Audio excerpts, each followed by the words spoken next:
The bootprint in the mud told Corporal Billy Warraba that somewhere ahead, moving through dense kunai grass toward the Kokoda Plateau, walked a man whose left leg had once been broken and healed badly.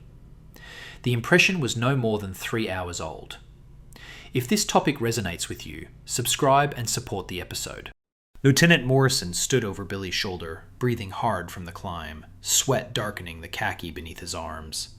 The patrol had been moving since before dawn, 17 men strung out along what could barely be called a track, more a scar through vegetation so thick it seemed to swallow sound. They had found the Japanese camp 20 minutes earlier, cooking fires still warm, rice scattered near a makeshift shelter, the smell of fish and something else, something medicinal that none of them could identify. Morrison wanted to push forward immediately, close the gap, maybe catch stragglers. Billy stayed crouched, his fingers hovering above the print without touching it, reading the story pressed into red mud. The other prints around it were standard issue, the kind left by thousands of Japanese soldiers wearing mass-produced boots with their distinctive separated toe pocket. But this one was different. The left sole showed a diagonal wear pattern running from outer heel to inner forefoot, and the depth was uneven. The outer edge sunk deeper, compensating for something in the hip or knee. Billy had seen enough men walk with old injuries to recognize the signature.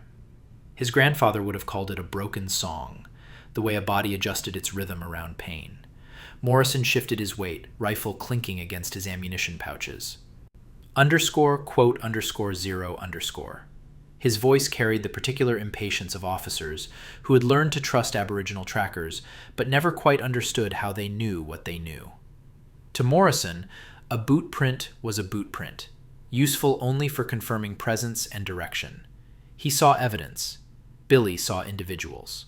Quote 1, Billy said, still studying the ground. Quote 2.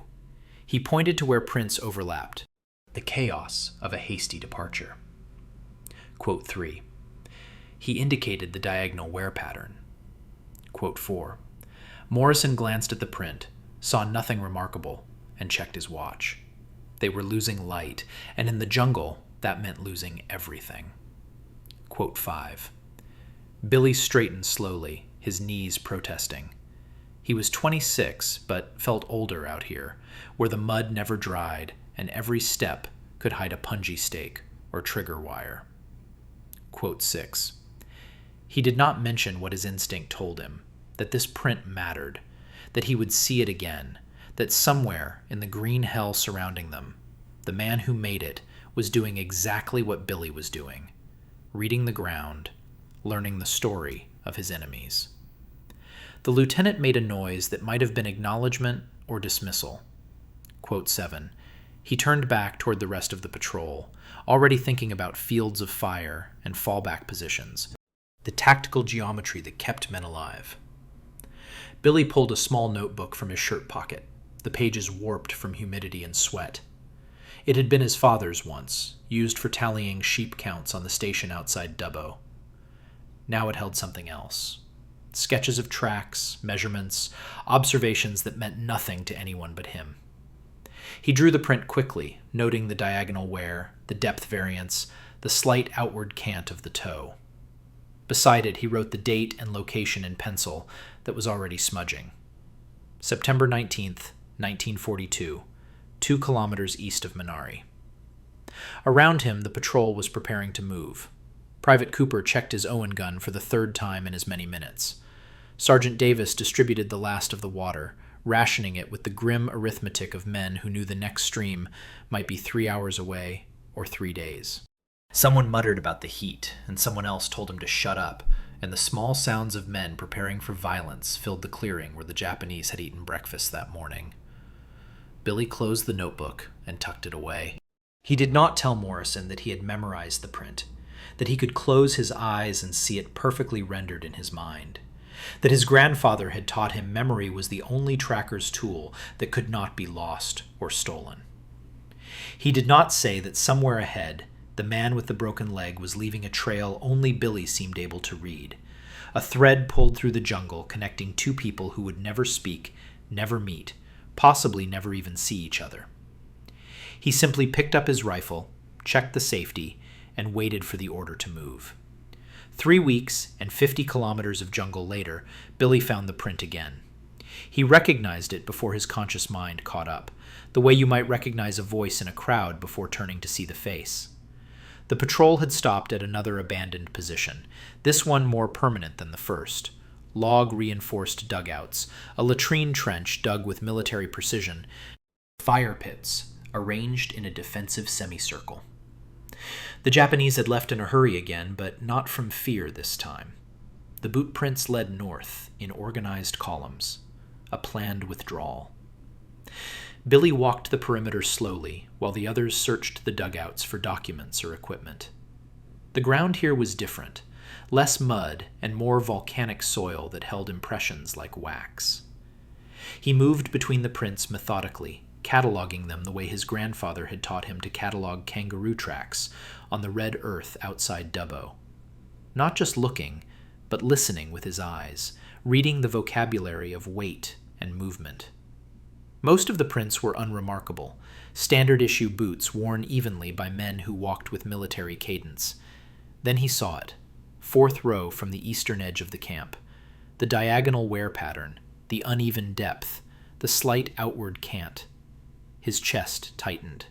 50 kilometers, 3 weeks, same man. He knelt beside the print, measuring it with his hands spread wide, fingers marking the dimensions. Identical to the first one, down to the depth of wear on the outer heel. The soil here let him see more detail, the way the toe had pivoted during a turn, suggesting the man had stood in this exact spot and rotated to face south, back toward where Billy's patrol had come from. Looking back, checking something.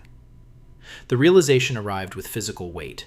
This person had been watching their back trail, thinking about pursuit, aware that someone might follow. Sergeant Davis appeared beside him, breathing loudly through his nose the way he did when his sinuses acted up in the humidity. Found anything? He was a career soldier from Brisbane, 15 years in the army, and he had learned to watch Billy work with a mixture of respect and unease, the way men respect things they cannot quite categorize. "Same bloke from before," Billy said quietly, still studying the print. "The one with the bad leg." Davis frowned, squinting at the ground. To him, it looked like every other boot print in the camp, maybe a few hundred of them, all blurring together into generic evidence of enemy presence. "You sure? That was weeks ago. Different area." "I'm sure." Billy stood, brushing dirt from his knee. He was here, stood right here, looked south. He did not elaborate, did not explain how he could tell direction from a pivot mark or read intention in the distribution of weight. Some things could not be taught, only inherited through generations of men who survived by reading what others could not see. Davis accepted this with a shrug. He had seen Billy do impossible things before, identify which man in a patrol carried extra weight by the depth variance in prints, determine that an enemy soldier favored his right side from the pattern of broken twigs, once even predict an ambush by noticing that boot prints approached a clearing but none left it. "Should I tell the lieutenant?" Billy considered. Morrison would want to know, would file it away as intelligence, but would not understand why it mattered. To Morrison, one Japanese soldier was interchangeable with another, anonymous components of an enemy force to be engaged and eliminated. But Billy was beginning to understand something different. This man, this person with the broken leg who walked heavy on his outside edge, was not random. He appeared at camps that mattered, positions that had been held with purpose. 3 weeks, 50 kilometers, and here he was again, standing guard, watching the back trail. "Not yet," Billy said. He pulled out his notebook, found the page with the first sketch, and began drawing the second print beside it. The similarity was precise enough to be unsettling. Same diagonal wear, same depth gradient, same small anomaly on the inner ball of the foot where something, a stone maybe, or a piece of embedded shrapnel, had created a permanent divot. 2 prints, weeks apart, kilometers of jungle between them, and they matched like fingerprints. Davis watched him sketch, then looked back at the abandoned camp, the northern trail where columns had departed in good order. Think he's important? Officer, maybe? Maybe. Billy added notes beside the sketch, date, location, the fact that the man had paused here, turned, surveyed. Or a scout. Someone who moves ahead, checks positions, watches for followers. He closed the notebook carefully, conscious of the moisture that could blur his pencil marks into illegibility. Someone who thinks about us the way we think about them. The idea hung in the humid air between them. War had a way of reducing the enemy to abstractions, Japs, targets, body counts tallied and reported.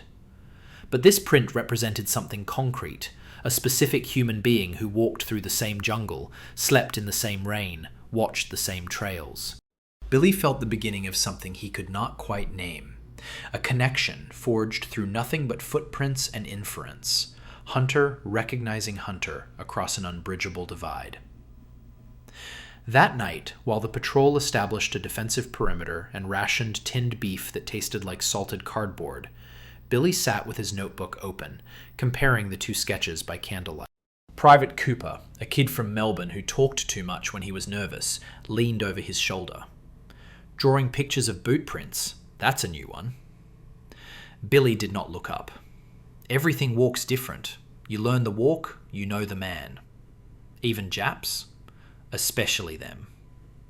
Billy traced the diagonal wear with his fingertip, following the pattern that told him about a leg broken years ago, healed wrong, carried through training and deployment, and now through jungle warfare. This one's been following us, I reckon. Or we've been following him. Hard to say which. The memory arrived without warning, triggered by the smell of wet earth after a brief afternoon rain. Billy was 12 again, crouched beside his grandfather in the red dirt country west of Dubbo, learning to read stories that most men walked past without seeing. His grandfather, everyone called him Old Tommy, though his real name was something longer, something in language that Billy's father had stopped using after the mission school, moved his finger above a track without touching it, the same way Billy now moved his own fingers above enemy prints in New Guinea mud. Quote 25. Old Tommy had said, his voice rough from decades of rolling cigarettes. Quote 26. The track in question looked identical to a dozen others surrounding it, at least to Billy's untrained eyes, but his grandfather saw individuals where Billy saw only species. They had followed that particular kangaroo for 3 hours, Old Tommy teaching him to distinguish its gait from the mob it traveled with, to recognize the slight asymmetry that marked it as surely as a brand marked cattle.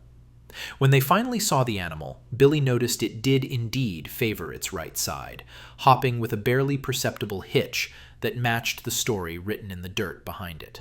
His grandfather had not shot it. They were not hunting that day, only reading. But he had smiled, satisfied that the earth had told the truth and that Billy was beginning to learn its language.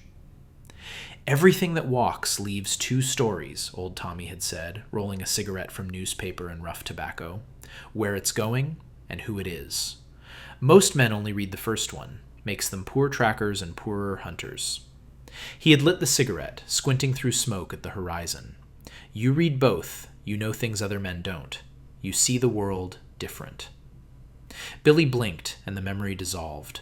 He was back in New Guinea, sitting on a fallen log at the edge of the patrol's night position, his notebook open on his knee. But his grandfather's words echoed louder than the jungle sounds around him. 2 stories, where and who.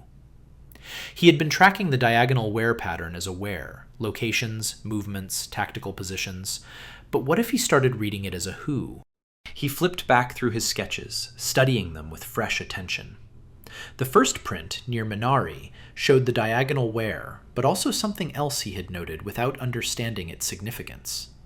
The toe prints were deeper than the heel, suggesting a man who walked on the balls of his feet, weight forward, ready to move quickly. A light walker, despite the injury.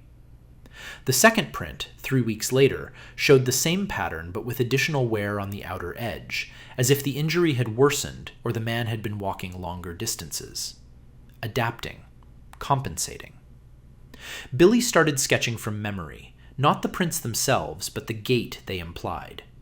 He drew a simple stick figure, marking the weight distribution, the probable posture, the way the left leg would swing slightly outward to accommodate the uneven wear. His grandfather had taught him to do this with animal tracks, to reconstruct movement from static impressions, to see the living creature in the fossilized moment. Now he applied the same principle to an enemy he had never seen. The man would be compact, probably shorter than average for a Japanese soldier, because tall men distributed weight differently and wore boots differently. He would have learned to move quietly, despite the injury, rolling his weight carefully to avoid the snap of breaking twigs. The diagonal wear suggested he spent more time walking uphill than down, mountain training perhaps, or service in terrain that demanded constant climbing. And the way the prints appeared at significant positions, camps with good sight lines and defensive value, suggested someone who thought tactically, who understood ground the way Billy understood tracking. Private Cooper wandered over, drawn by curiosity or boredom.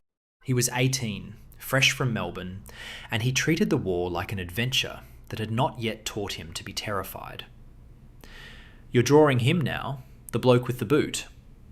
"Trying to see what he looks like," Billy said, adding details to the stick figure. A rifle held at ready, shoulders slightly hunched from the weight of a pack. "Not his face, his walk, the way he moves."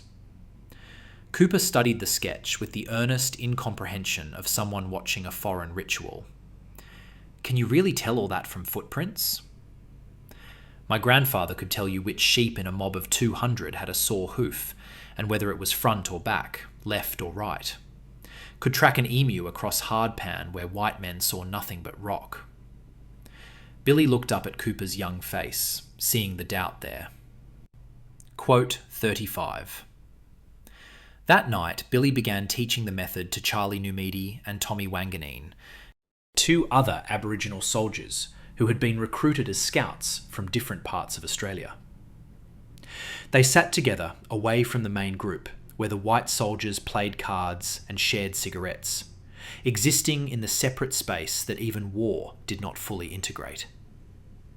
Billy showed them his sketches, explained the diagonal wear pattern, described how to read individual variation within mass-produced uniformity. Charlie, a Ngarrindjeri man from South Australia who could track rabbits through spinifex, understood immediately. Quote, 36, he said, studying Billy's drawings. Same pattern, different hands. You can tell who made which part. Tommy, younger and less experienced, was sceptical. But these are Japs, not kangaroos, and there's hundreds of them. How do you know you're following the same one? Billy pulled out his notebook, showed him the two prints side by side, pointed out the identical wear patterns. Same way you'd know your brother's footprint from your cousin's. You learn the signature, you can't unsee it. And once you start looking, he paused, choosing words carefully. You realize they're not just hundreds of them, they're hundreds of individuals. Each one walks different, wears his boots different, carries his weight different. The implications settled over them slowly. If they could identify individuals, they could track patterns of movement, recognize repeated behaviors, maybe even predict actions.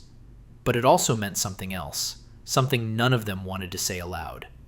It meant the enemy stopped being abstract and became terribly, uncomfortably human. Men with old injuries and distinctive gaits, with bodies that told stories, with individual ways of moving through the world. Charlie broke the silence. This bloke you've been tracking, the one with the bad leg, you think he's tracking us back? Billy had been avoiding that question, but it demanded an answer.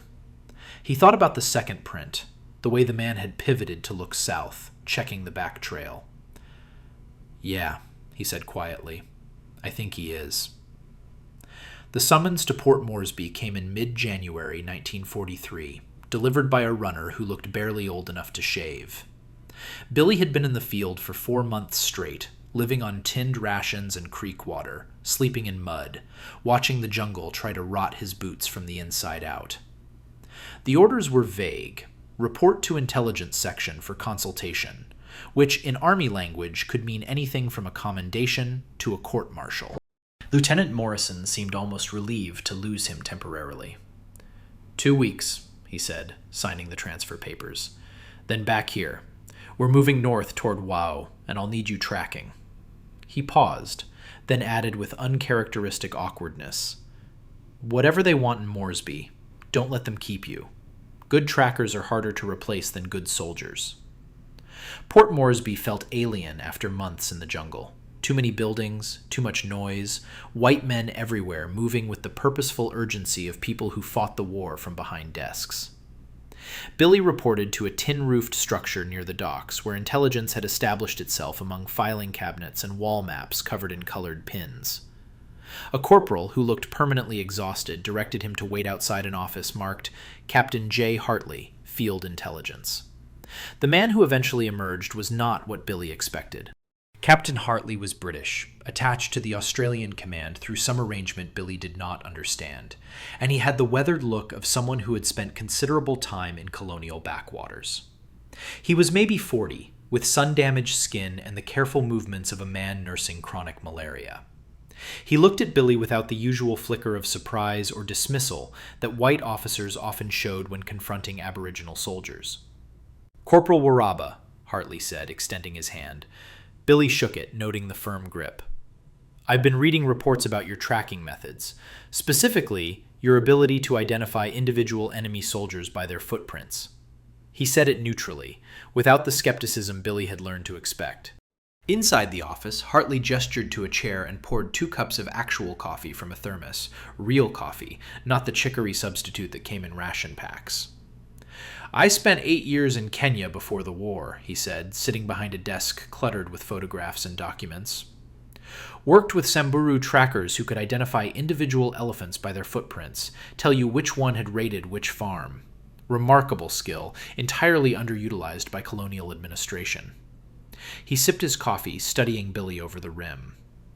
"So, when I heard we had an Australian doing something similar with Japanese soldiers, I became very interested." Billy said nothing, waiting for the real purpose of this meeting to reveal itself. Officers did not summon corporals to Port Moresby for casual conversation. Hartley set down his cup and opened a folder. "I want to test your ability. Not because I doubt it, but because if you can do what the reports suggest, it has significant intelligence value." He pulled out a stack of photographs, each showing boot prints in various types of soil and mud. "These were taken at our own base over the past week. 7 different soldiers, all wearing standard Australian-issue boots. I know which print belongs to which man. Can you identify them individually and tell me anything about the men who made them?" Billy leaned forward, studying the photographs. The test was cleverer than it appeared. Not just identification, but also inference, demonstration that he could extract information beyond simple matching. He worked through them slowly, noting wear patterns, depth variations, gait indicators visible even in static prints. The first print showed heavy wear on the inner heel, suggesting knock knees or deliberately pigeon-toed walking. The second had almost no wear at all, indicating either a new boot or a very light walker. The third showed uneven depth between left and right prints, someone carrying extra weight on one side. He worked for 20 minutes, making notes, cross-referencing patterns. Then he began talking, pointing to each photograph in turn. "This one's got bad knees, walks with feet turned in, probably older, or spent a lot of time marching with poor form. This one's young, new boots or just got a fresh issue, light on his feet, probably a runner before the army.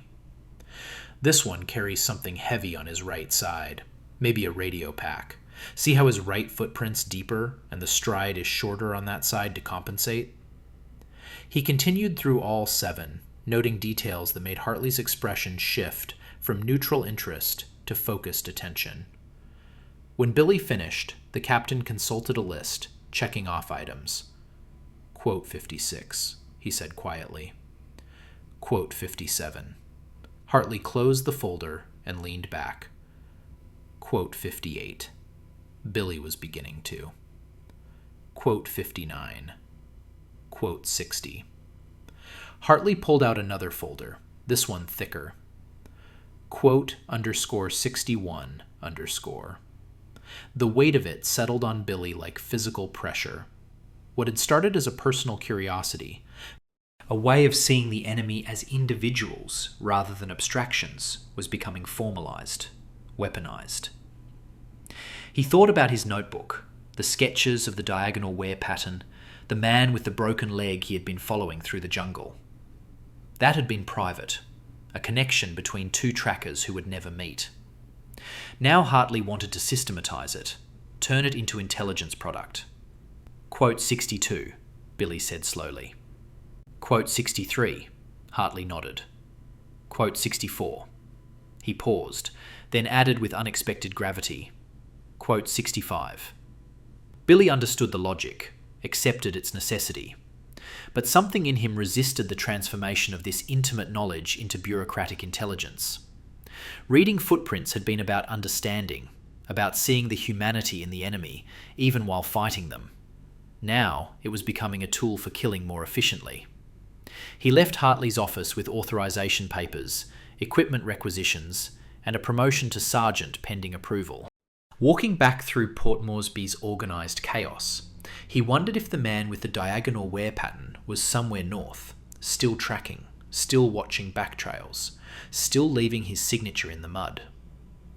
And he wondered what that man would think if he knew someone was learning to read his story in the earth.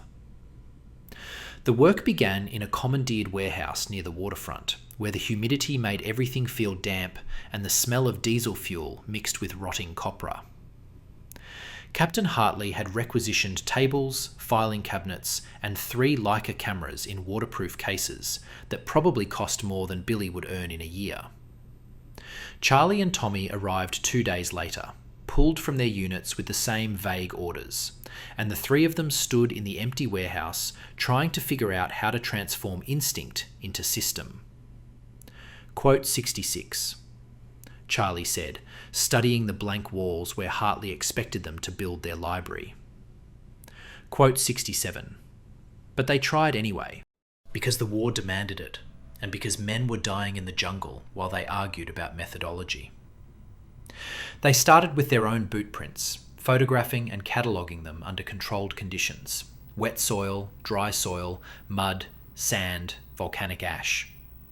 They walked in straight lines and curves, with packs and without, fresh and exhausted. They discovered that fatigue changed gait in measurable ways, that fear tightened stride length, that pain created compensations visible in the distribution of weight. Tommy had brought samples from recent patrols, photographs he had taken without fully understanding why. They pinned these to the walls, organising them by location and date, looking for repeating patterns. Within a week, they had identified 12 distinct Japanese soldiers who appeared at multiple sites, not from faces or uniforms, but from the unique signatures their boots left in the earth. Billy's diagonal wear pattern was there, appearing at 5 different locations over 3 months, always at tactically significant positions. "He's an officer," Charlie said one evening, studying the progression of prints. "Or a senior NCO. See how he's always near command positions? And the way other prints cluster around his? They're taking direction from him, organizing around wherever he stands." Billy had reached the same conclusion, but had been reluctant to voice it. Identifying the man as leadership made him a target, transformed tracking from observation into targeting intelligence. He thought about the care with which those boots had been placed, the discipline in that slight outward cant, the way the prints appeared at camps that had been chosen with tactical sophistication. This was not just a soldier. This was someone who thought about terrain the way Billy did, who read the jungle as text and wrote his own story in movement. The project attracted attention they had not anticipated. By late February, officers were visiting the warehouse, asking questions, requesting briefings. A lieutenant colonel from Divisional Intelligence spent 2 hours studying their walls, then ordered them to expand the effort. More trackers were recruited, Arunta men from Central Australia, Yolngu from Arnhem Land, a Kamilaroi stockman who could track cattle through stone country. Billy found himself teaching, trying to articulate knowledge that had always been wordless, physical, intuitive. "You're looking but not seeing," he told a new recruit who kept missing subtle variations. "Stop thinking about what you expect to find and just look at what's there. Every print tells you something. The depth, the angle, the way the soil displaced. It's all information. You just have to learn the language." Some men got it immediately, their brains already wired for this kind of seeing. Others never did, remaining competent but uninspired trackers who could follow obvious trails but missed the individual signatures. Billy learned to identify who had the gift within the first day of training, the same way his grandfather had probably identified it in him decades earlier on the red dirt outside Dubbo.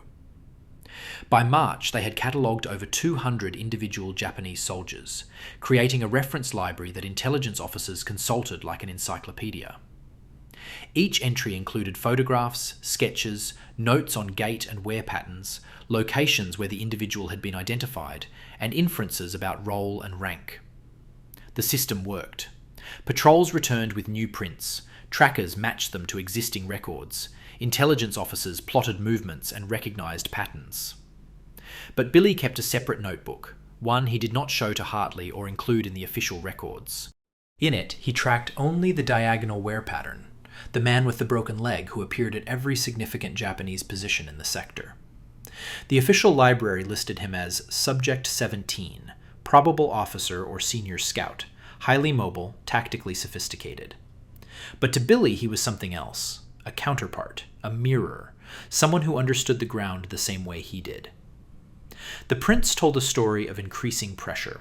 Subject 17's appearances became more frequent through March, his gait showing signs of exhaustion, shorter strides, deeper impressions suggesting more weight carried or less energy to walk lightly.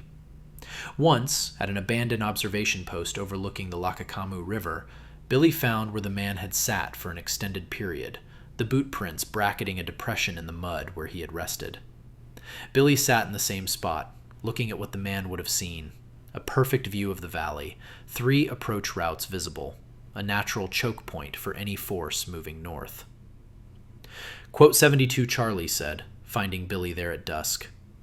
Quote 73, quote 74, Billy replied, still studying the view. Quote 75. Charlie was quiet for a moment, then asked the question Billy had been avoiding. Quote 76. Billy did not have an answer. The war demanded one response: engage, eliminate, survive.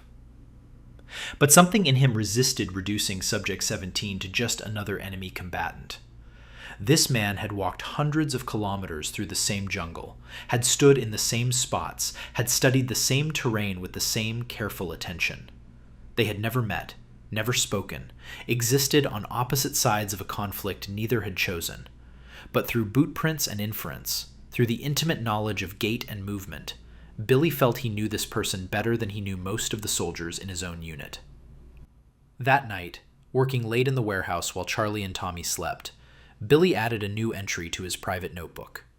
He drew the prints again, but this time he added something else: a map showing every location where Subject 17 had appeared, connected by lines indicating probable routes of travel. The pattern that emerged was unsettling in its intelligence. The man was not just scouting randomly. He was systematically mapping Australian patrol patterns, identifying habits, learning the rhythm of their movements. He was building the same kind of library Billy was building, except his was written in observation and memory rather than photographs and files. Billy stared at the map, understanding crystallizing into certainty. Somewhere out there in the jungle, Subject 17 sat with his own version of this, tracking Billy's movements, learning his patterns, waiting for the right moment. They were locked in a hunt where both parties were simultaneously predator and prey, where the resolution would come not from superior firepower, but from superior knowledge. The question was not if they would meet, but when, and whether Billy would recognize the moment before it was too late. The pattern revealed itself on April 8th, when a patrol found an ambush site where 4 Australian soldiers had died 3 days earlier. Billy arrived with the investigation team, walking through the killing ground while the bodies were still being collected, their faces covered with shelter halves and their rifles gathered for transport. The ambush had been textbook perfect: a narrow section of trail, interlocking fields of fire, escape routes planned and cleared. Someone who understood tactics had designed this trap. Billy found Subject 17's prints within 5 minutes of searching. They were at the center of the position, where a commander would stand to coordinate fields of fire, where someone would kneel to sight lines and calculate angles. The diagonal wear was unmistakable, pressed deep into soil that had been dry when the ambush was set. But there was something new, something that made Billy's throat tighten. 20 meters back from the killing zone, he found another set of prints, the same boots, the same gait, but positioned at a vantage point overlooking the trail they had been using for 3 weeks. Subject 17 had been watching them, not on the day of the ambush, but before, days before, learning their habits, timing their patrols, noting that they used this trail every 3rd day around mid-morning. The prints showed where he had stood behind a screen of kunai grass, invisible from the trail, patient as stone. Billy could reconstruct it with uncomfortable clarity. The Japanese soldier crouched in the vegetation, watching Australian patrols pass, counting men, noting weapons, identifying patterns. Building knowledge the way Billy built knowledge, one observation at a time. Charlie found him there, staring at the observation prints. "Same bloke?" "Same one," Billy said quietly. "He was here, watching us, multiple times probably. Then he set the trap." He pointed to the freshly cut vines where booby traps had been rigged, the firing positions scraped into the earth, the careful arrangement of a kill zone. This wasn't luck or random contact. This was planned. He learned us, then he used what he learned. The implications were obvious and terrible. If Subject 17 could predict their movements well enough to set ambushes, then everything they did was potentially compromised. Their patterns, their habits, their preferred routes, all of it was being cataloged by an enemy who thought like Billy thought, who turned observation into weaponized knowledge. Captain Hartley arrived the next day, summoned by reports of the ambush. Billy showed him the prints, explained the progression from observation to attack.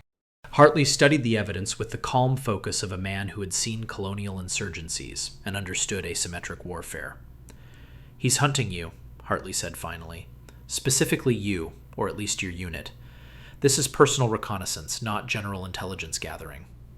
"We need to change everything," Billy said. "Different routes, different timing, no patterns he can learn." "Already ordered," Hartley replied. "But that's defensive thinking. I want you to consider offensive options." He looked at Billy directly, his malaria-yellowed eyes sharp despite the illness that was slowly consuming him. "You know this man's patterns now. You've tracked him across half of Papua. You know how he moves, where he positions himself, how he thinks. Can you predict where he'll be next?" The question hung in the humid air between them. Billy looked at the observation prints, the ambush position, the careful arrangement of violence that had killed 4 men. His instinct was to say no, that predicting human behavior was different from tracking movement, that Subject 17 was too skilled to fall into predictable patterns. But that was not entirely true. Everyone had patterns, even when trying to avoid them, and Billy had been studying this man's signature for 7 months now, learning the rhythm of his movements, the logic of his positioning. "Quote 88, Billy said slowly. "Quote 89. He paused, thinking about the map in his private notebook, the connected dots that showed Subject 17's progression. If he keeps to pattern, he'll be somewhere between here and Salamaua, watching the main routes north. Hartley pulled out a tactical map, spreading it across the hood of a jeep. "Show me." Billy studied the terrain, translating topographic lines into physical reality, imagining where a skilled observer would position himself to watch troop movements. He marked 3 locations with his finger, ridgelines with commanding views, positions that offered both concealment and mobility. Here, here, or here. Somewhere with elevation, cover, and at least 2 ways out. He's too smart to trap himself. Over the next 2 weeks, Billy's prediction became an obsession for intelligence section. Patrols were diverted to investigate the marked locations, moving carefully, watching for observation posts and ambush positions. They found evidence at 2 of the 3 sites, disturbed vegetation, fire pits that had been carefully concealed, and at one location, boot prints that matched 3 other Japanese soldiers from the library, but not Subject 17 himself. The enemy was there, watching and waiting, but the man Billy sought remained invisible. Then, on April 23rd, a patrol found fresh tracks at the 3rd location, a ridge overlooking the Watut River Valley. The radio message came through to Port Moresby in truncated military code, but Billy understood it immediately. Subject 17 had been there within the last 24 hours. The diagonal wear pattern was clear in the photographs they sent back. along with something new that made Billy's chest constrict. Another set of prints, positioned 3 meters away, showing signs of conversation. Subject 17 had not been alone. He had been training someone, teaching them to observe the way he observed.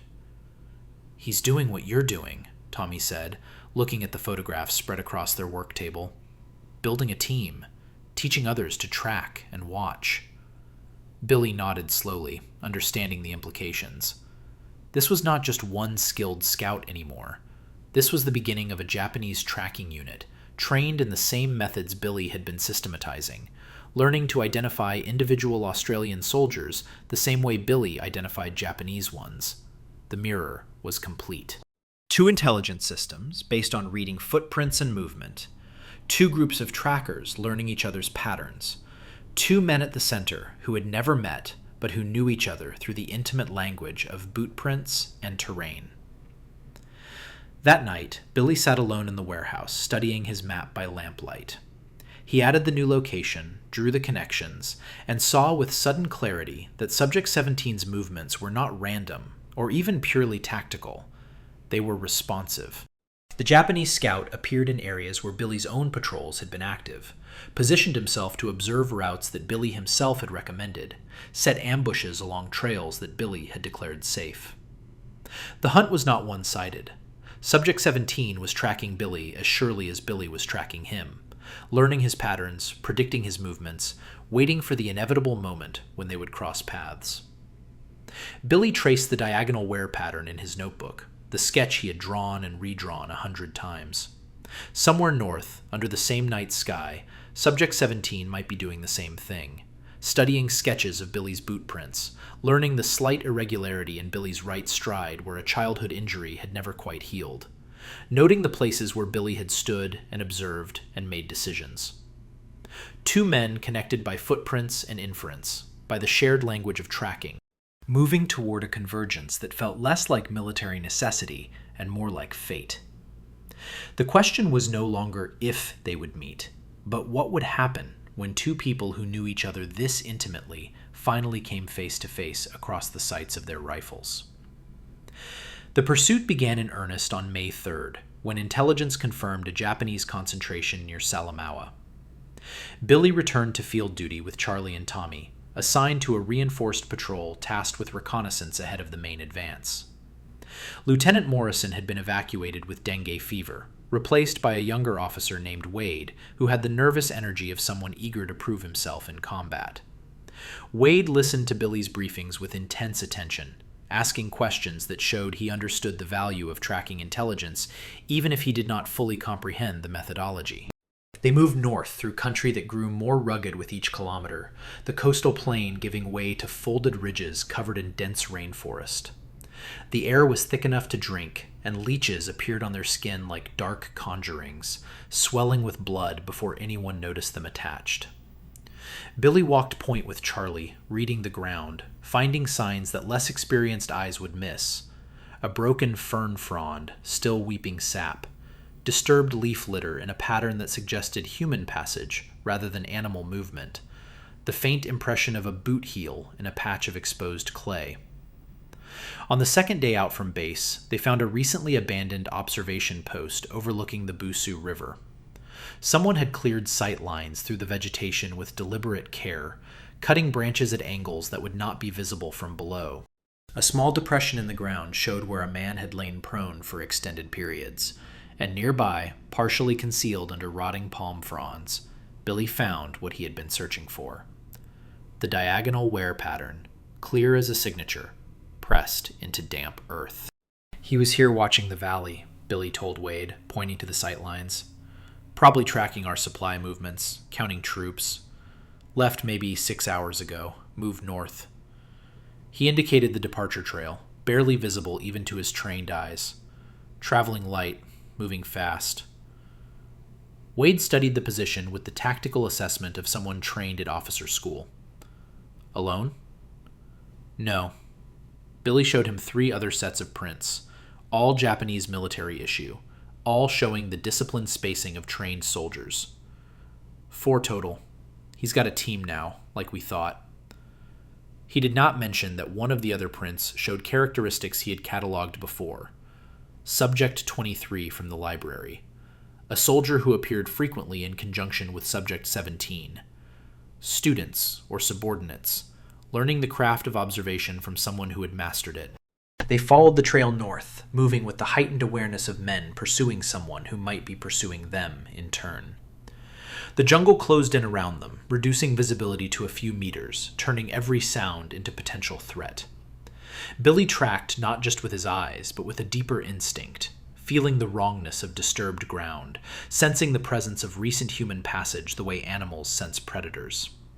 Twice he stopped the patrol, holding up his fist, and both times they found signs of observation. Snapped twigs at eye level where someone had parted vegetation to watch the trail, scuff marks on a log where boots had rested while the owner waited in ambush position. "He knows we're following," Charlie said quietly during a halt. "These signs are too obvious. He's leaving them deliberately, making sure we stay on the trail." Billy had reached the same conclusion. Subject 17 was not trying to evade them anymore. He was leading them somewhere, controlling the pursuit, transforming hunters into prey through the simple act of allowing himself to be tracked. The realization should have prompted withdrawal, a recognition that they were being manipulated. But Billy felt the pull of inevitability, the sense that this had been building for months and that retreat would only delay what was already written in the pattern of their movements. On May 7th, they found the camp. It sat in a natural amphitheater formed by a bend in a creek, tactically sound, with good fields of fire and multiple escape routes. The Japanese had departed recently enough that coals still held warmth, but not so recently that the patrol was in immediate danger. Billy moved through the position methodically, cataloging prints, reconstructing the occupation. 17 men had been here, including Subject 17 and his tracking team. They had established a semi-permanent observation post, complete with concealed shelters and carefully planned defensive positions. But it was what Billy found at the center of the camp that stopped him cold. Someone had cleared a patch of ground and smoothed it flat, creating a drawing surface in the dirt. On it, rendered with stick and stone, was a map, rough but recognizable, showing the river valley, the ridge lines, the main trails. And marked on that map, with small piles of stones, were positions. Australian positions. Patrol routes Billy's own unit had been using for the past month. Supply dumps he had helped select. Observation posts he had recommended establishing. Subject 17 had not just been watching them. He had been mapping their entire operational area, building the same kind of intelligence picture that Billy had been building of Japanese movements. And he had left it here, deliberately, knowing that Billy would find it and understand what it meant. This was a message, a communication between two people who shared no common language except the vocabulary of tracking and terrain. Quote 103, Tommy said, staring at the map. Quote 104. Quote 105, Charlie suggested. Quote 106. Billy knelt beside the map, studying the precision of it, the careful arrangement of stones marking positions. He reached out and touched one of the markers, feeling the smoothness of a river stone that had been selected with care. Subject 17 had knelt in this exact spot, had arranged these stones with his own hands, had created this communication, knowing that Billy would be the one to read it. The intimacy of the moment was almost overwhelming. Two men connected through craft and observation, speaking to each other across the unbridgeable divide of war.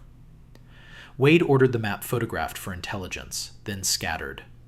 But Billy took one of the stones, slipping it into his pocket when no one was looking. A small theft, meaningless in military terms, but profoundly significant in the private language he shared with an enemy he had never seen. They found the next message 2 days later, at another abandoned position.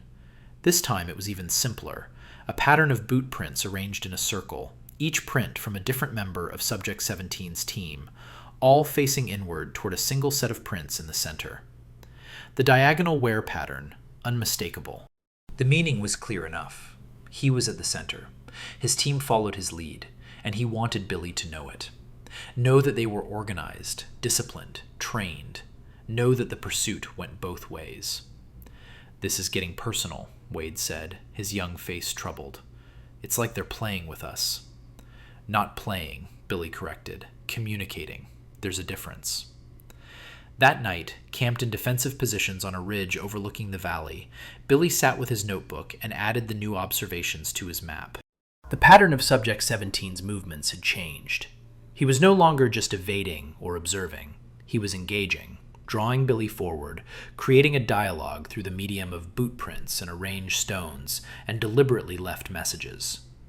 Two trackers locked in conversation, speaking in a language older than words, moving toward a resolution that felt inevitable and terrifying in equal measure. Charlie sat down beside him, rolling a cigarette from precious tobacco. Quote, 111. Billy did not answer immediately. He looked at his map, at the converging lines that showed two paths moving toward intersection, two men whose movements had been mirroring each other for months. Quote, 112, he said finally. Quote, 113. The convergence point revealed itself through accumulated intelligence rather than singular discovery. By mid-June, Billy's tracking library had documented Subject 17 at 14 different locations over 8 months. And when those positions were plotted on a map, they formed a pattern that pointed inexorably toward a valley system northwest of Salamaua. Allied forces were advancing in that direction, planning to encircle the Japanese garrison, and Subject 17's movements suggested he was consolidating there, preparing defensive positions, or coordinating reconnaissance for a withdrawal. Captain Hartley arrived at the forward base on June 19th, looking worse than Billy had ever seen him. The malaria had progressed to the point where his hands shook constantly, and his skin had taken on a waxy yellow pallor. But his mind remained sharp, and he studied Billy's analysis with the focused attention of someone who understood they were running out of time. You're certain he'll be in this valley? As certain as I can be without seeing him there myself, Billy replied. He indicated the map, the converging lines of movement. He's been pulling back, consolidating. All the recent sightings show northward movement toward this area, and intelligence says the Japanese are concentrating forces there for either a stand or an organized withdrawal. If he's as important as we think, he'll be at the center of it. Hartley nodded slowly, then surprised Billy by pulling out a folder containing photographs. I've been doing research, he said, opening the file. Working with Japanese language officers, looking at captured documents, trying to understand their reconnaissance doctrine. He spread the photographs across the table, images of Japanese military manuals, organizational charts, training documents. They have a formal tracking and reconnaissance specialty. Men selected for ability to move quietly, observe without being detected, read terrain, called sakuteki, roughly translating to scouting soldiers or intelligence scouts. Billy studied the documents, unable to read the Japanese characters, but recognizing tactical diagrams that looked remarkably similar to training materials he had seen in Australian manuals. You think Subject 17 is one of these? More than that, I think he's training them. Hartley pointed to a captured document showing what appeared to be a table of organization. Senior scouts are responsible for training subordinates, developing area expertise, coordinating reconnaissance for larger units. Your observation that he has a team now, that fits the pattern perfectly. He's not just a skilled individual. He's a specialist instructor, probably with years of experience. The information recontextualized everything Billy had been tracking. Subject 17 was not just good at observation and terrain reading through natural talent or practical experience. He was formally trained, part of a military system that recognized and cultivated exactly the skills Billy had learned from his grandfather on the Red Earth outside Dubbo. Two traditions, one Aboriginal Australian, one Japanese military, producing remarkably similar results through completely different cultural pathways. There's something else, Hartley said, his voice dropping. We've intercepted radio traffic suggesting a Japanese intelligence officer of some importance is coordinating reconnaissance in exactly the area where you've tracked Subject 17. No name, just a call sign. But the timing and location match. He looked at Billy directly.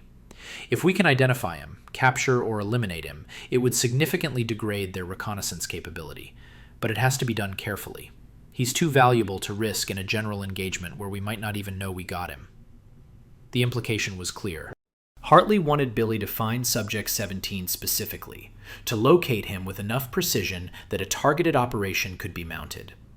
It transformed the tracking from intellectual exercise into active hunting, from observation into orchestrated violence. Billy felt the weight of it settle on him, the knowledge that his months of careful study had been building toward this moment. The patrol departed on June 22nd, reinforced to 12 men and including Charlie, Tommy, and a signals operator who could call in coordinates for artillery or air support. Lieutenant Wade commanded, but everyone understood that Billy was actually leading, following a trail only he could fully read. They moved into the valley system slowly, watching for ambushes, finding signs of recent Japanese occupation everywhere, hastily dug positions, supply caches, trails worn smooth by repeated traffic. Billy found Subject 17's prints on the third day, at an observation post overlooking the main valley floor. The diagonal wear pattern was there, clear and familiar, along with prints from his team. But there was something new that made Billy's heart race. The prints showed signs of extended occupation. Subject 17 had been at this position for hours, possibly days, watching the valley, coordinating observations, directing his team's movements. This was not just passing through. This was a command post, Billy told Wade. They established a concealed position and waited, watching the trails below, looking for movement. The jungle was alive with small sounds, insects, birds, the constant drip of moisture from leaves. Billy divided his attention between the trails and the ground immediately around them, looking for signs that Subject 17 might be watching them even as they watched for him. The possibility created a strange tension, the sense of being simultaneously hunter and hunted, observer and observed. On the second day of waiting, Tommy spotted movement. 4 figures moving along a trail below, spacing and movement patterns suggesting Japanese soldiers. Billy watched through borrowed binoculars, studying the way they walked, looking for the distinctive gait that would identify Subject 17. The second figure in the column moved with a slight hitch, favoring his left side, weight rolling to the outside edge of each step. Even at this distance, even without seeing the boot prints, Billy recognized the movement pattern he had been studying for 8 months. Quote, 1, 2, 8, Billy whispered, his voice tight. Quote, 1, 2, 9. Wade called in coordinates, requesting artillery support, but the response came back negative. Too close to suspected friendly positions, too much risk of collateral damage in the dense jungle. They would have to close the distance, engage directly, and in the confusion of close combat, there was no guarantee they could identify or isolate the specific target. Subject 17 would become just another enemy soldier, his identity lost in the chaos of violence. Billy made a decision without fully articulating it to himself. He rose from their concealed position and began moving down the slope, not toward the trail where the Japanese soldiers walked, but parallel to it, tracking their movement, keeping pace. Wade hissed a protest, but Charlie and Tommy followed Billy instinctively, trusting his judgment, even when it defied tactical logic. They shadowed the Japanese patrol for 2 hours, moving through jungle so thick that visibility dropped to meters, sound dampened to whispers. Billy tracked by instinct now, feeling the presence of the men ahead rather than seeing them, reading disturbed vegetation and the subtle signs of recent passage.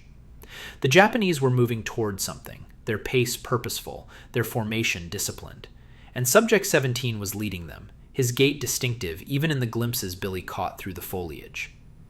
Then the trail opened into a clearing, and Billy saw what Subject 17 had been moving toward. A larger Japanese position, maybe 30 or 40 soldiers, dug in around a supply cache and communication point. Too many for a patrol-strength engagement, too well positioned for a hasty assault. Wade made the abort signal, and they began falling back, recognizing that they had found something valuable, but beyond their capability to assault directly. But as they withdrew, Billy glanced back one final time and saw Subject 17 standing at the edge of the clearing, facing their direction. Just standing there, motionless, looking toward the tree line where Billy's patrol was concealed. The distance was too great to see facial features, but Billy could see the posture, the slight cant to the left side, the weight distributed in that familiar pattern. And he had the unsettling certainty that Subject 17 knew they were there, had known they were shadowing the patrol, had deliberately led them to this position to show them the larger force, to communicate something Billy could not quite grasp. They held that frozen moment, two men separated by 100 meters of jungle and the unbridgeable fact of war, seeing each other for the first time after months of tracking and counter-tracking, recognition passing between them without words or gestures, just the simple acknowledgement of presence.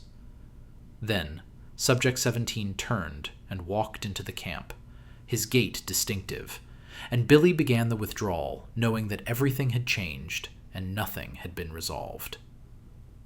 The ambush came 3 days later, but not in the way anyone expected.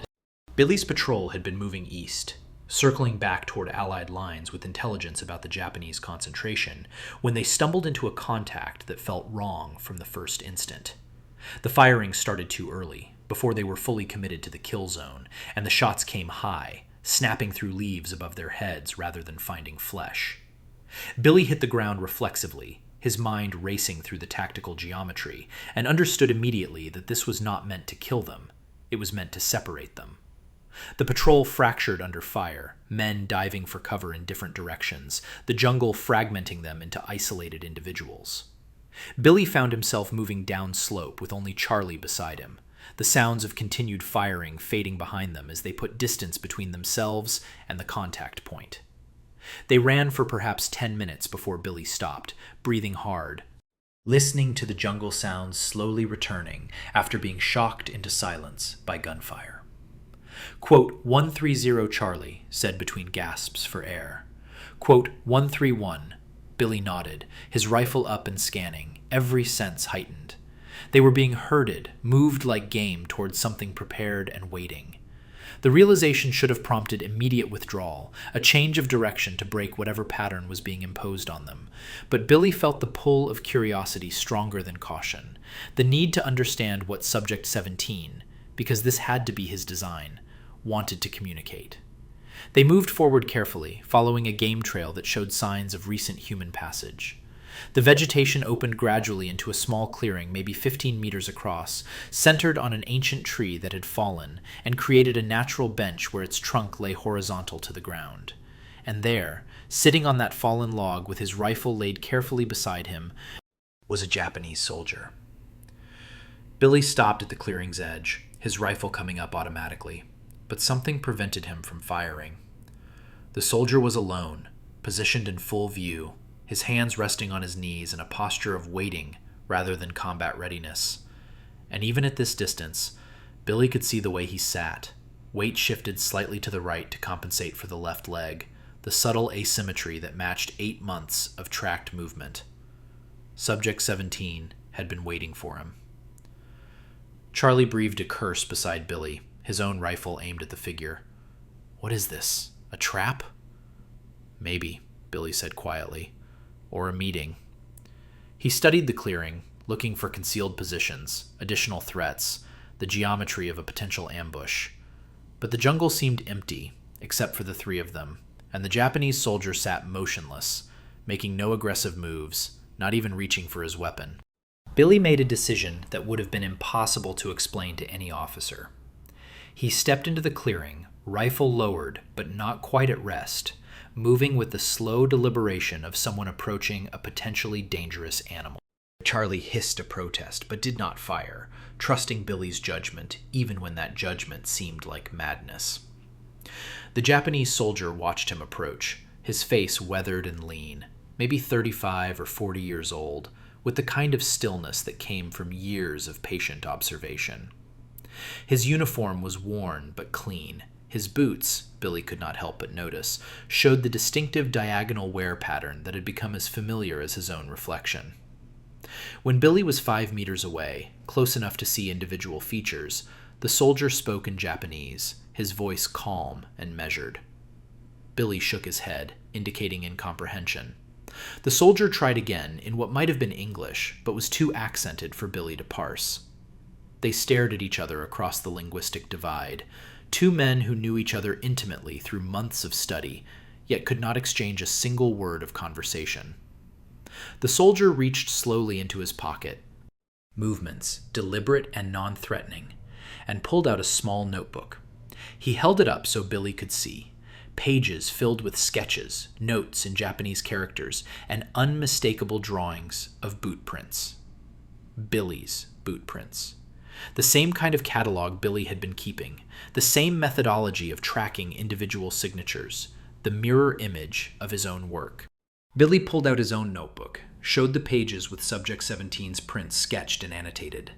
The soldier nodded slowly, something that might have been satisfaction or vindication crossing his face. He gestured to the sketches, then to Billy, then to himself, making a connection that needed no translation. We have been studying each other. We have been teaching ourselves through observation. We are the same kind of hunter. The moment stretched between them, heavy with implication. Billy understood now what this meeting was about. Not combat or capture, but acknowledgement. Subject 17 had arranged this encounter to demonstrate that he understood the game they had been playing, that he recognized Billy as a counterpart rather than merely an enemy. Two specialists in the same craft, meeting briefly before the war forced them back into their opposing roles. The soldier stood slowly, favoring his left leg in the exact pattern Billy had tracked for 8 months. He gestured to his notebook, then to Billy's, making a comparison motion. "How long have you been following me?" The question needed no words. Billy held up fingers. 8. Then pointed to the first sketch in his notebook, dated September 19th. The soldier nodded, understanding, and held up his own fingers. 6. Pointing to a sketch that must have represented when he first noticed someone tracking him with unusual precision. They stood in silence for a moment, the absurdity and profundity of the situation settling over them. Somewhere to the north, the war continued. Artillery rumbling in the distance, patrols moving through jungle, men dying for objectives marked on maps. But here, in this clearing, two men existed briefly outside that machinery, connected by craft and mutual recognition, speaking in the wordless language of tracking and terrain. The soldier reached into his pocket again and pulled out a smooth river stone, identical to the ones Billy had found arranged on the map at the abandoned camp. He held it out, an offering, or a token, something to mark this encounter. Billy hesitated, then accepted it, the stone warm from the soldier's body heat. In exchange, he pulled out the stone he had taken from that same map weeks earlier and offered it back. Subject 17 took it, closed his fist around it, and nodded once. A transaction completed. Then he picked up his rifle with practiced ease, gestured a small salute that might have been respect or farewell, and turned toward the jungle. He walked 3 steps, his gait showing that distinctive diagonal pattern, then paused and looked back. His eyes met Billy's, and something passed between them. Acknowledgement of what they were to each other, recognition that this meeting changed nothing about the war, but everything about how they understood their place in it. Then he was gone, melting into the vegetation with the practiced invisibility of someone who had spent years learning to move unseen. Billy stood holding the river stone, listening to the jungle sounds, knowing that Charlie was behind him, probably thinking he had lost his mind entirely. "Did that just happen?" Charlie asked finally, his voice tight with confusion and residual adrenaline. "Yeah," Billy said quietly. "It happened." They rejoined the patrol 2 hours later, finding Wade organizing a search after the scattered contact. Billy reported the encounter carefully, describing it as a brief visual sighting, too quick for engagement, the enemy withdrawing before contact could be established.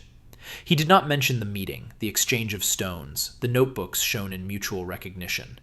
Some things existed outside the machinery of military reporting, too personal and strange to translate into official language.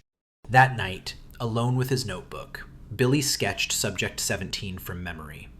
Not his boots this time, but his face. The weathered features of a man who read the ground the way Billy read the ground, who understood terrain as language. Beside the sketch, he wrote a single word in his grandfather's language, one of the few he still remembered. Quote 138. Fellow tracker, one who shares the craft. He had no idea if they would ever meet again, or what would happen if they did. The war was moving toward its conclusion, Japanese forces withdrawing, Allied advance continuing north. Subject 17 would move with his army, Billy with his, and the paths that had converged so improbably might never cross again. But the stone sat in his pocket, smooth and warm, a physical reminder that recognition could exist even across the unbridgeable divide of war. The war ended in pieces, not all at once. Billy heard about Japan's surrender in August 1945 while stationed in Wewak, cleaning his rifle in a tent that smelled of mildew and gun oil. The news came through radio broadcasts and official announcements, and men cheered or cried or sat in stunned silence, processing the fact that they had survived. Billy felt relief, but also something more complicated, an awareness that endings were never as clean as announcements made them seem. He never learned Subject 17's name. After the surrender, Japanese forces in the region were processed through detention camps, their weapons collected, their information cataloged. Billy requested permission to examine prisoner records, looking for Japanese reconnaissance specialists, men with old leg injuries, anyone who might match the profile he had built over months of tracking. Intelligence officers looked at him strangely but granted access, and he spent 2 days reviewing documents and photographs, searching for a face he had seen only once in a jungle clearing. The records were incomplete, chaotic in the way all wartime documentation became when organizations collapsed. Some units had destroyed their records before surrendering, others had never kept meticulous documentation in the first place. Billy found references to reconnaissance sections, scout detachments, intelligence gathering units. He found lists of names that meant nothing to him, photographs of faces he did not recognize. Subject 17 remained a designation in his notebook, a collection of sketches and observations, a presence known through bootprints rather than biography. Captain Hartley died of malaria complications in September before he could be evacuated to Australia. Billy attended the brief military funeral, standing with other soldiers who had worked in intelligence sections, listening to a chaplain say words about duty and sacrifice that felt simultaneously true and inadequate. Hartley had understood what Billy was doing in a way most officers never had created space for tracking methodology to become formalized intelligence practice. His death felt like the closing of a particular chapter, the end of a brief period when Billy's grandfather's knowledge had been valued by the military apparatus. The tracking library was packed into crates and shipped to Australia, destined for war archives or intelligence schools, or possibly just storage facilities where it would gather dust and be forgotten. Billy kept his personal notebook, the one with the detailed sketches of Subject 17, the observations that went beyond military utility into something more personal. No one asked for it, and he did not volunteer its existence. Demobilization came in October. Billy returned to New South Wales, to country that looked the same but felt different, wearing a uniform that marked him as a returned serviceman, but did not protect him from the casual racism that had preceded the war and would outlast it. He found work on stations, doing the same kind of tracking he had done before enlistment, finding lost stock, reading the land, moving through country that spoke to him in a language most men never learned. Years passed. Billy married, had children, taught them to read tracks the way his grandfather had taught him. He did not talk much about the war, the way most veterans did not, keeping the complicated memories private. But sometimes he would pull out the river stone that Subject 17 had given him, smooth it between his fingers, and wonder what had happened to the man who had walked through the New Guinea jungle with a broken leg and a tactical mind, who had recognized Billy as a fellow tracker across the unbridgeable divide of war. In 1968, a researcher from the Australian War Memorial contacted Billy. They were doing an oral history project, collecting stories from Aboriginal servicemen whose contributions had been inadequately documented. Billy agreed to an interview, talking about tracking methodology, the intelligence library, the way bootprints could identify individuals as surely as fingerprints. He described the systematic cataloging, the training of other trackers, the transformation of traditional knowledge into military intelligence practice. The researcher was fascinated, asking detailed questions, recording everything. Near the end of the interview, Billy mentioned Subject 17 briefly, a Japanese scout he had tracked extensively, a skilled opponent who had demonstrated remarkable tactical awareness. He did not mention the meeting in the clearing, the exchange of stones, the moment of recognition that existed outside military narratives. Some things remained private, too strange and personal to become official history. The researchers' notes and recordings eventually made their way into the War Memorial Archives, where they joined thousands of other documents preserving fragments of experience.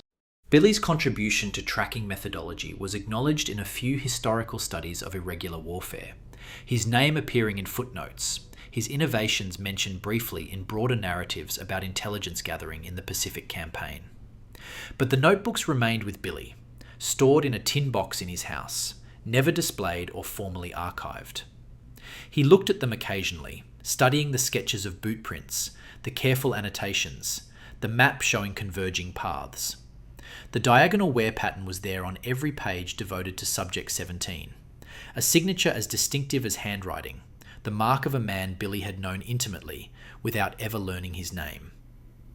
When Billy died in 1991, his children found the notebooks among his possessions. They did not fully understand the significance of the sketches and measurements, but they recognized their importance to him and donated them to the War Memorial. A curator cataloguing the collection noticed the repeated drawings of one particular bootprint, the careful documentation of movements, the obvious care with which these observations had been preserved. The notebooks sit now in climate-controlled storage in Canberra, available to researchers by appointment, a testament to the way traditional Aboriginal tracking knowledge contributed to modern intelligence methodology. Subject 17's real name remains unknown, his fate unrecorded in any archive Billy's family could access.